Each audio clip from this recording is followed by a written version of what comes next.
들어오신 거예요? 안녕하십니까. 서울은평갑 국회의원 박주민입니다.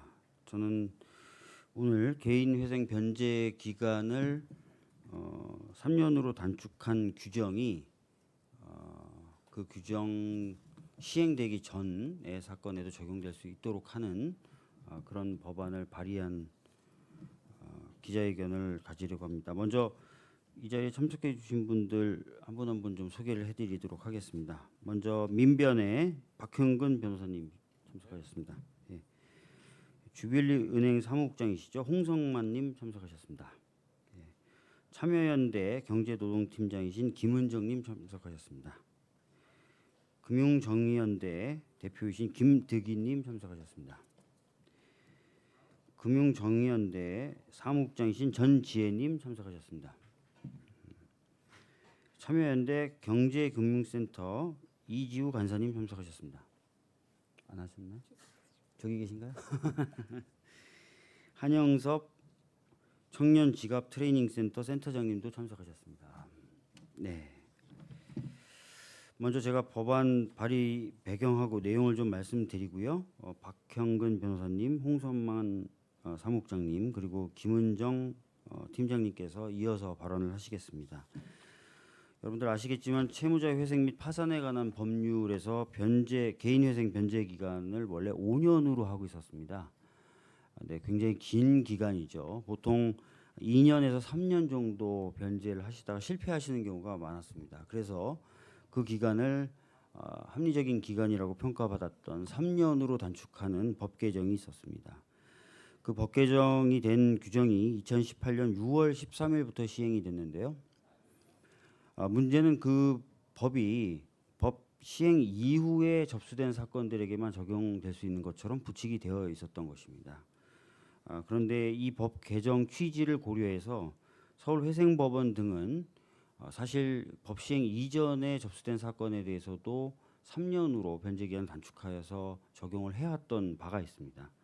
그래서 실무상 혼란이 굉장히 많았고 경우에 따라서는 지역에 따라서 차별적으로 개인회생 변제 기간이 결정되는 그런 결과도 나왔었습니다. 또 이 법 시행 전에 개인회생 인가를 받았던 분들의 경우에는 또 약간의 차별을 느끼시기도 했었습니다. 그래서 그런 혼란 또는 차별의 문제점, 형평성의 문제점을 해결하고자 이번에 부칙을 아예 개정을 해서 과거에 있었던 사건에도 3년의 변제기간 적용을 받을 수 있도록 하는 법안을 발의하게 되었습니다. 이것을 통해서 좀 더 많은 분들이 개인회생을 통해서 빚에 어떻게 보면은 함정 이런 데서부터 벗어나서 새로운 삶을 좀 꿈꾸실 수 있게 되지 않을까라는 기대를 갖고 있습니다. 지금까지 제가 법안 발의 배경하고 내용을 소개했고요. 아까 말씀드린 대로 이어서 세 분의 발언을 듣도록 하겠습니다. 예.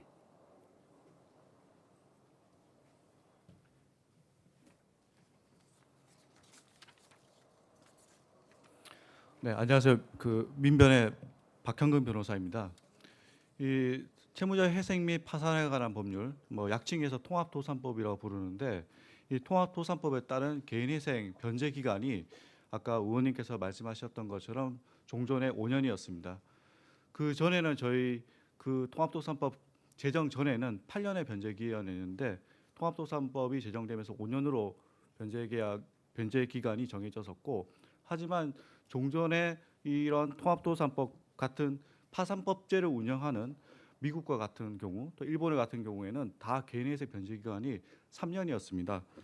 그 미국 같은 경우에는 이미 무려 40년 전인 1978년부터 3년의 법제로 운영되고 있었고, 일본도 마찬가지로 법 제정인 99년도부터 개인회생 변제 기간을 3년으로 운영하고 있었습니다. 그만큼 채무자의 경우에는 채무자의 조속한 사회 복귀를 위해서 일정 기간 동안의 변제를 한 경우에는 빨리 사회 복귀로 경제적으로 다시 갱생할 수 있는 기회를 주고자 했던 것입니다. 그게 합리적인 기간이었다고 보았는데, 종전에 우리가 5년으로 통합도산법을 운영하다 보니까 종전에 5년의 변제 기간을 제대로 수행하기가 굉장히 어려웠다. 이걸 통계적으로 확인해 보니까 결국 채무자에게 가혹한 조치였다는 게 통계로 입증이 되었습니다. 그런 채무자에게 가혹한 조치였다는 그런 반성적 고려 때문에 이번에 2017년도 12월에 법이 3년으로 단축하는 개정이 있었던 거고요. 2010년 12월에 법 개정이 이루어진 이후에 실제 법 시행은 6개월 후인 2018년 6월경부터 시행되게 되었습니다. 당연히 일선 법원에서도 특히 서울회생법원에서도 법 개정의 취지를 잘 살려서 법 시행 전인 2018년 6월 이전에도 해당되는 파산회생 회생 신청자에게도 개정된 법의 취지에 따라서 적용될 수 있도록 3년의 변제 기간을 적용할 수 있도록 실무를 운영해 왔던 것인데 그것이 법의 대법원 판결에 막힘에 따라서 종전에 5년의 변제 기간을 수행해야 하는 사람 그리고 3년을 변제 기간을 수행하는 사람 간에 형평성 문제가 생긴 겁니다. 즉 법이 개정됐음에도 불구하고 신청 시기에 따라서 누구는 5년의 변제 기간을 수행해야 되고 누구는 3년의 변제 기간을 수행해야 되고 그렇다면 종전에 우리가 5년의 변제 기간을 3년으로 개정한 입법 취지가 채무자에게 제대로 적용되지 못하는 상황이 되었기 때문에 채무자들이 법이 개정됐음에도 불구하고 그 법 적용을 받지 못해서 계속해서 빨리 사회로 복귀하지 못하고 고통 속에 있다는 것을 우리가 채무자들의 호소를 통해서 실제 사례로 확인했던 것입니다. 채무자회생법, 통합도산법의 부칙 개정의 개정이 시급하다는 것을 우리가 우리 사회 시민사회 단체에서 여러 가지 약자들의 채무자들의 목소리를 듣고 그 신뢰를 확인해서 여기 계신 박주민 의원께서 이 해당되는 법의 개정이 빨리 필요하다 하고 부칙 개정안을 발의해 주셨습니다. 빨리 발의뿐만 아니라 입법이 돼서 지금 종전에 고통받고 있는 채무자들이 조속히 사회에 복귀할 수 있도록 하는 입법이 빨리 후속 조치가 이루어지기를 기대하겠습니다.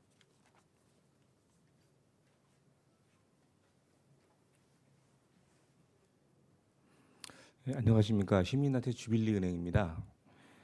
먼저 이 채무자회생법 부칙 개정안이 발의되기까지 많이 노력해 주신 우리 박주민 의원님 그리고 기타 여러 의원님 분들 그리고 또 우리 시민단체 관계자분들께 많은 감사를 드립니다. 지금도 이 개인회생을 신청하신 이후에 이 높은 변제금을 납입하지 못해서 추가적으로 대부업체나 사채를 통해서 대출을 받아서 과중된 채무를 부담하지 못해서 나락으로 떨어지시는 분들이 많이 계시고요. 그 외에도 대출을 받을 부분을 엄두를 못 내시고 결국에는 개인회생 변제금을 내지 못해서 폐지가 되고 다시 또 채무 연체자 상태로 돌아가신 분들이 굉장히 많이 있습니다. 얼마 전에도 좀 안타까운 기사들이 많이 있었는데요. 가계부채 문제, 빚 문제 때문에 일가족이 함께 자살을 한다든가 이런 기사들이 많이 있었습니다. 과연 이 분들을 죽음으로 몰아넣은 것이 우리 사회인지 우리 국가인지 다시 한번 좀 되돌아보는 안타까운 일이 아닐 수가 없었습니다. 따라서 우리 오늘 발의하게 되는 채무자회생 부칙 개정안은 민생법안입니다. 빚 때문에 고통받는 분들이 다시 정상적인 경제 주체로 조속하게 돌아올 수 있는 유일한 통로이기도 합니다. 하지만 지금 우리 국회가 아직 식물 국회라는 오명을 벗어나지 못하고 있습니다. 과연 국회에서 업무를 하셔야 될 분들이 국회에 들어오지 않으시고 얻는 이익이 어떤 것인지 우리 국민들은 눈을 톡톡히 뜨고 바라보고 있을 것입니다. 부디 우리 이웃들, 우리 국민들이 희망의 끈을 놓지 않을 수 있도록 오늘 채무자회생법 부칙 개정안을 포함한 여러 민생 법안들이 조속하게 통과가 돼서 법안이 입법되도록 촉구합니다. 예, 안녕하세요. 저는 참여연대 경제노동팀장 맡고 있는 김은정이라고 합니다. 오늘 사실 이 자리에 채무자 당사자분을 좀 섭외해 보려고 했었는데 얼굴이 드러나는 거에 대한 부담감이 너무 크셔서 저는 지금 개인회생 변제 기간을 5년에서 3년으로 단축한 법 개정 전에 인가를 받은 채무자분의 호소문을 가지고 왔습니다. 대독해 드리도록 하겠습니다. 저는 저의 어리석음으로 큰 돈을 사기당했습니다. 저의 재산과 수입으로는 도저히 감당이 안 되어 법원에 개인회생을 신청하여 월 250만 원을 5년 동안 갚는 조건으로 인가를 받아 지금 3년 이상 변제하고 있습니다. 그러던 중 개인회생 변제 기간이 3년으로 단축되었지만 개정법은 부칙으로 2018년 6월 13일 이후 최초 신청자부터 적용한다고 되어 대다수의 35만 명에 달하는 변제 중인 사람들이 혜택이 돌아가지 않았습니다. 그런데도 고맙게 서울회생법원은 내부 시행 지침을 마련하여 이미 변제 중인 자들에게도 3년 단축을 허용해 주었습니다. 회생 진행자들은 변제 기간이 2년 단축되다는 사실에 희망을 안고 법원에 단축 변경안을 접수했고 법원은 채권자 집회 등 일련의 절차를 거쳐서 인가 및 면책 결정을 내렸습니다. 그런데 대부업체가 항고 및 재항고로 이의를 제기했고 대법원은 이를 받아들였습니다. 기간 단축을 접수한 후 1년 이상을 기다리고 있던 당사자들에게는 청천벽력 같은 소식이었습니다. 이미 6천 건의 사건을 처리한 서울회생법원의 결정을 대법원이 무효화한다는 것은 상상도 할 수 없는 일이었습니다. 실제로 법원이 정한 비현실적인 최저생계비와 높은 변제금으로 인해 개인회생 2, 3년 차에 탈락하는 사람들이 굉장히 많았습니다. 경제활동을 하다가 실수를 했던 욕심이 과했든 간에 빚을 지고도 제대로 갚지 못한다는 것은 참으로 부끄러운 일이지만 채권 추심업체의 독촉과 재산 압류 등을 극복하지 못하고 법원의 도움을 요청했던 것입니다. 회생 절차의 혜택을 받고 있는 처지에 무슨 할 말이 있겠습니까마는 이번에 채권사의 편을 들어준 대법원의 판결은 너무나도 충격적입니다. 대법원의 판결 요지는 개정법 부칙 조항의 취지가 사회의 공익보다는 기존 법에 대한 채권자의 신뢰 보호 이익에 있다라는 것입니다. 하지만 서울회생법원의 공고에 따라 법적 절차를 거친 당사자들의 신뢰는 전혀 무시해도 좋다는 말로 들릴 수밖에 없습니다. 게다가 대법원에 재항고한 대부업체들은 24%의 대출 이자와 1, 2 금융권의 부실 채권을 2%의 헐값에 매입하여 막대한 수익을 올리고 있다고 들었습니다. 회생법에는 변제 기간 중 사정 변경이 있으면 변제금 하향, 변제 기간 조정 등을 위해 변제 계획 변경안을 제출할수록 되어 있지만 유명무실한 법이 된 지 오래입니다. 개정법 예외자들에게 소급 전용을 단행한 회생법원은 회생 진행자들에겐 한 줄기 희망의 빛이었습니다. 하지만 이제 그 빛이 사라진 것입니다. 단축안을 접수하고도 1년 이상 면책이 확정되기를 기다리다가 기존의 5년을 훨씬 넘긴 사람도 많습니다. 단축되는 줄 알고 미납급을 해결하기 위해 대부업체에서 낸 대출금과 그동안 변호사 선임, 집회 참석, 교육 등에 들인 시간과 비용은 어디서 보존받을 수 있을까요?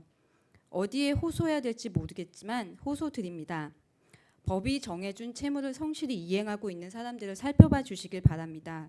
과거의 실수를 만회하고 어떻게든 살아보려고 발버둥 치는 사람들에게 따뜻한 손길을 한번 내밀어 주시길 바랍니다. 많은 채무자 분들께서 이번에 박주민 의원께서 발의하신 채무자 회생법 부칙 개정안에 큰 기대를 가지고 있습니다. 국회에서 조속히 입법되기를 바랍니다. 감사합니다. 예, 이것으로 관련된 기자회견을 마치도록 하겠습니다. 감사합니다.